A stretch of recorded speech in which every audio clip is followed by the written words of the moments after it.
Assalamualaikum warahmatullahi wabarakatuh. Hai teman-teman, kenalin, aku Kimia Isaada dengan NIM akhir 013, Program Studi Ilmu Hukum Fakultas Syariah dan Hukum UIN Syarif Hidayatullah Jakarta. Di sini aku mau ngejelasin tentang stop eksploitasi anak, perlindungan anak jalanan menurut hukum. Pernah gak sih kalian ini ngelihat anak-anak yang harusnya main, belajar, tapi dia malah menjual tisu di jalanan? Ini adalah eksploitasi, yang mana hak anak tersebut dilanggar.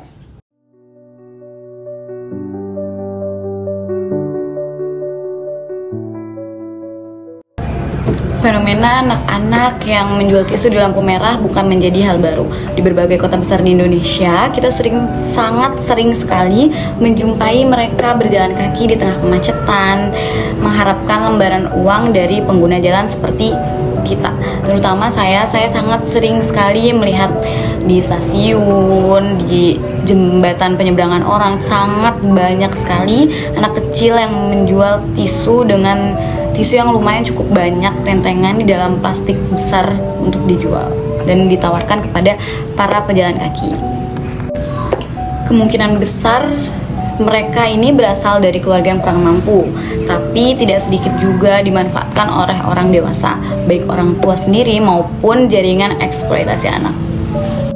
Lembaga Perlindungan Anak di Indonesia atau disebut dengan LPAI ini telah mencatat bahwa eksploitasi anak untuk bekerja di jalan, baik sebagai pengamen, pedagang, atau pengemis ini masih sangat tinggi di kota besar seperti Jakarta, Bandung, dan Surabaya.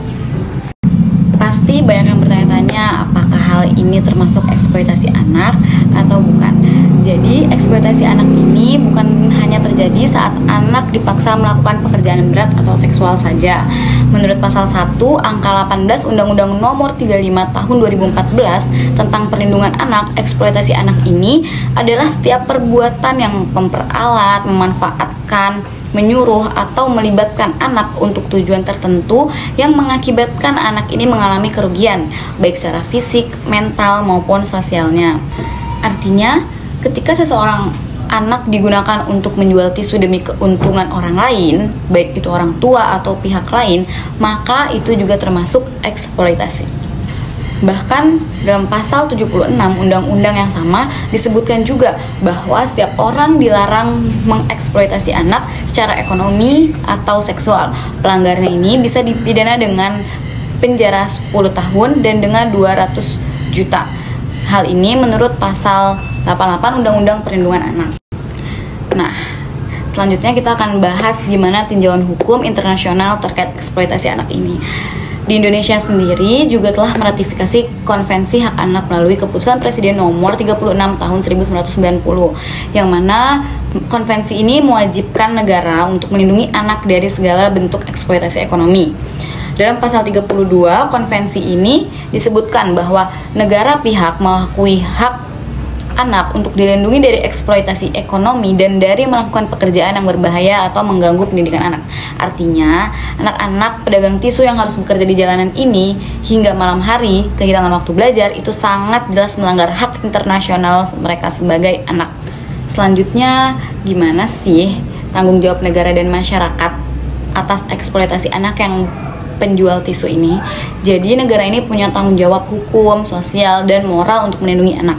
Dalam pasal 59 Undang-Undang Perlindungan Anak dijelaskan dan ditegaskan bahwa pemerintah dan lembaga negara harus memberikan perlindungan khusus kepada anak yang dieksploitasi secara ekonomi, yang mana perlindungan tersebut itu bisa berupa perjangkauan dan penyelamatan anak jalanan, rehabilitasi sosial, pendampingan keluarga, serta penyediaan akses pendidikan.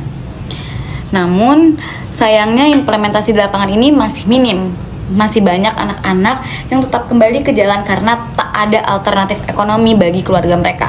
Disinilah terjadi masyarakat juga sangat berperan penting. Jangan memberi uang di jalan. Nah, laporkan bila melihat eksploitasi anak ini ke lembaga terkait seperti KPAI atau layanan pengaduan Kementerian Sosial.